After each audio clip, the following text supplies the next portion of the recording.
देखिए, अब तमाम कयास इसी बात को, जो अभी तक खबर सबसे पहले आपने आज तक ने ये बात कही थी, आपको सबसे पहले ये बताया था कि ललन सिंह इस्तीफा दे सकते हैं, नीतीश कुमार अध्यक्ष बनेंगे जेडीयू के।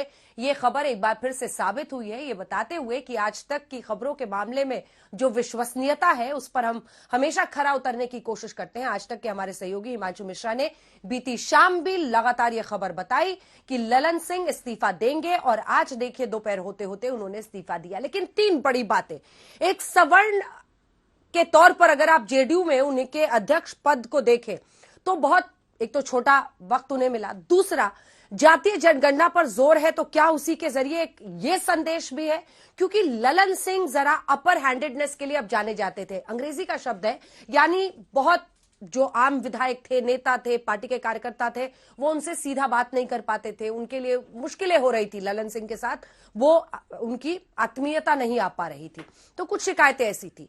दूसरा आरोप लग रहा था कि वो आरजेडी के करीबी हो गए हैं, कुछ विधायक जेडीयू के ही हैं जो नीतीश कुमार से ज्यादा लॉयल, यानी ज्यादा उनकी श्रद्धा आरजेडी की तरफ हो रही थी, और ऐसी खबर भी आई कि 11 ऐसे विधायकों ने एक दिन पहले बैठक की थी। तीसरी तरफ सत्ता हस्तांतरण के लिए एक बहुत ही स्मूथ तरीका लेकिन जेडीयू ने अपनाया, जिसमें दिल्ली में राष्ट्रीय कार्यकारिणी की बैठक हुई। बावजूद इसके कि खबर लगातार हम लोग दिखा रहे थे, सवाल पूछने पर जिस दृढ़ता के साथ जेडीयू के नेता गुस्सा दिखाते थे, वो सीधा इससे इनकार करते थे कि ऐसा कुछ नहीं होने वाला, हवा हवाई बातें हैं। लेकिन आज देखिए ललन सिंह ने इस्तीफा दे दिया है, और अशोक सिंघल हमारे साथ मौजूद है इस वक्त। सीधा लिए चलते हैं आपको कार्यकारिणी की बैठक के बाहर, जहां से हमारे तमाम सहयोगी हमारे साथ जुड़ रहे हैं। अशोक, अब ये वो वक्त है जब हम नीतीश कुमार की पूरी लेगेसी को देखें। ये सच है, मुख्यमंत्री वो बार बार बन रहे हैं, कभी बीजेपी की सहायता से, कभी आरजेडी के, लेकिन जो भी नंबर 2 पोजीशन पर आता है वो बाहर का रास्ता देखने के लिए भी शायद तैयार होकर ही आता है। ललन सिंह के साथ भी ऐसा ही हो रहा है। सवर्ण भी थे, जातीय जनगणना पर बहुत जोर भी है नीतीश कुमार का, क्या एक जातिगत संकेत भी है? और ललन सिंह के साथ जो उनके गाढ़े रिश्ते थे एक वक्त के, वो यहां तक कैसे पहुंच गए?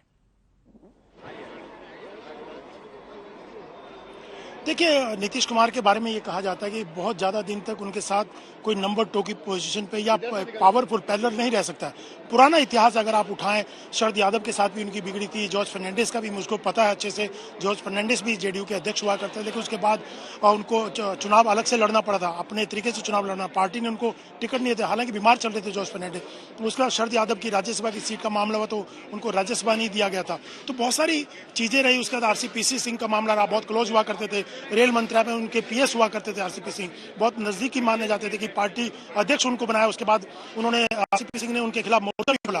फिर उसका ललन सिंह की भी अगर देखा जाए, ललन सिंह भी नाराज होकर के बाहर चले गए थे और नीतीश कुमार के खिलाफ मोर्चा खोला था। फिर वो वापिस आए, फिर नीतीश कुमार ने उनको नंबर 2 बनाया, पार्टी अध्यक्ष बनाया। लेकिन पिछले काफी दिनों से चर्चा चल रही थी कि ललन सिंह और नीतीश कुमार की जम नहीं रही है, क्योंकि ललन सिंह आरजेडी के नजदीक जा रहे हैं, या बहुत सारे कारण थे, एक कारण ये भी था। लेकिन सबसे बड़ा कारण ये माना जा रहा है कि विश्वास नहीं कर रहे थे नीतीश कुमार उनके ऊपर बहुत ज्यादा, जिस ढंग से अध्यक्ष के नाते विश्वास करना चाहिए। तो इन और पार्टी के बहुत सारे नेताओं ने भी शिकायतें की थी ललन सिंह की, कि ललन सिंह उनसे बात नहीं करते हैं, साथ लेके नहीं चलते हैं, पार्टी को एकजुट करने की जो उनके ऊपर जिम्मेवारी थी, संगठन को बढ़ाने की जो जिम्मेवारी थी, वो ललन सिंह नहीं कर पा रहे हैं। इसके चलते ये फैसला लिया गया पार्टी की तरफ से। बहुत सारे नेता नीतीश कुमार को भी कहते हैं कि अब पार्टी की कमान आपको संभालनी चाहिए। हालांकि देखिए, नीतीश कुमार ही सर्वे सर्वा अगर थे, अध्यक्ष तौर पे ललन सिंह थे, लेकिन तमाम फैसले नीतीश ही लिया करते थे, और नीतीश के कहने पे तमाम बड़े हो छोटे फैसले उनके कहने से हुआ करते थे। लेकिन औपचारिक तौर से पार्टी का अध्यक्ष की कमान भी उनको सौंप करके अब आगे की, चाहे वो टिकटों का बंटवारा हो, सीट शेयरिंग की बात हो, गठबंधन की बात हो, तमाम फैसले अब नीतीश कुमार लेंगे। उनको अधिकृत भी किया गया है आज की बैठक में। और 2024 खासतौर से मेन टारगेट रहेगा कि 2024 का चुनाव सामने है, और इंडिया गठबंधन नीतीश कुमार ने जो पूरी कोशिश की थी, इन्होंने कोशिश करके पूरा। मैं लौट रही हूं अशोक, आपके पास एक और बड़ी खबर इस वक्त आ रही है, क्योंकि नीतीश कुमार अपनी प्रतिक्रिया दे रहे हैं, ये भी दिलचस्प है। सुजीत झा हमारे सहयोगी हमारे साथ जुड़ेंगे इस खबर पर। नीतीश कुमार, सुजीत, ये बता रहे हैं कि लंबे वक्त से मैं मना रहा था, समझा रहा था ललन सिंह इस्तीफा देना चाहते थे। मैं नहीं चाहता था कि वो इस्तीफा दे, लेकिन मेरे कहने के बावजूद वो नहीं माने और उन्होंने ये इस्तीफा दिया है। ये क्या समझाना चाह रहे हैं नीतीश कुमार, जरा इसको भी डिकोड कीजिए हमारे दर्शकों के लिए। दूसरी तरफ एक और सवाल जो मैं लगातार पूछ रही हूं, बतौर जेडीयू के ललन सिंह पहले अगड़ी जाति के अध्यक्ष थे, अगर मैं सही हूं तो अगड़ी जाति के, वो अगर हटाए जाते हैं, क्या इसके जरिए भी एक संकेत है, क्या ये भी कुछ मामला है संकेतों वाला, एक ऐसे वक्त पर जब कास्ट पॉलिटिक्स को नए सिरे से बिहार में नीतीश कुमार जाति जनगणना के साथ ऊपर कर रहे हैं?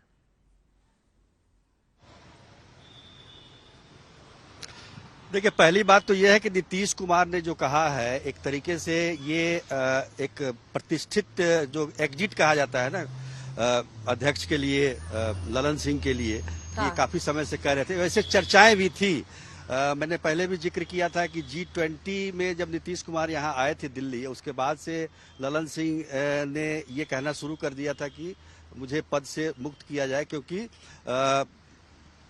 मुझे चुनाव लड़ना है। हालांकि आप देखिए, शरद यादव भी अध्यक्ष थे, राष्ट्रीय अध्यक्ष थे, उन्होंने अध्यक्ष रहते हुए भी चुनाव लड़ा। तो ऐसी कोई बात नहीं है कि अध्यक्ष रहने वाला व्यक्ति चुनाव नहीं लड़ सकता है।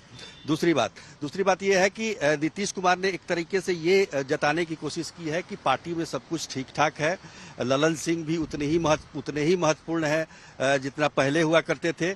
और ये एक संदेश देने की कोशिश है पार्टी को कि पार्टी उन्होंने ही कहा था कि हम पद छोड़ना चाहते हैं। मैं नहीं चाहता था कि ये पद छोड़े, मैंने समझाया इनको, लेकिन ये नहीं माने।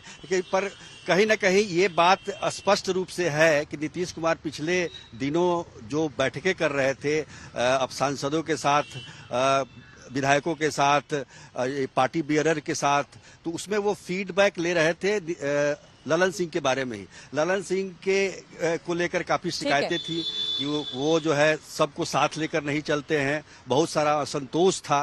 तो ये बातें मीटिंग में ना करके उन्होंने कहा कि एक तरीका है ये इस्तीफा देने का, ताकि किसी को दुख भी ना लगे और काम भी हो जाए। ठीक है, अंग्रेजी में जिसे कहते हैं रिस्पेक्टफुल एग्जिट, हिंदी में जिसे कहा जा सकता है प्रतिष्ठित रूप से उन्हें प्रतिष्ठा के साथ बाहर जाने के लिए रास्ता दिया गया, ऐसा ही कुछ होता हुआ दिख रहा है।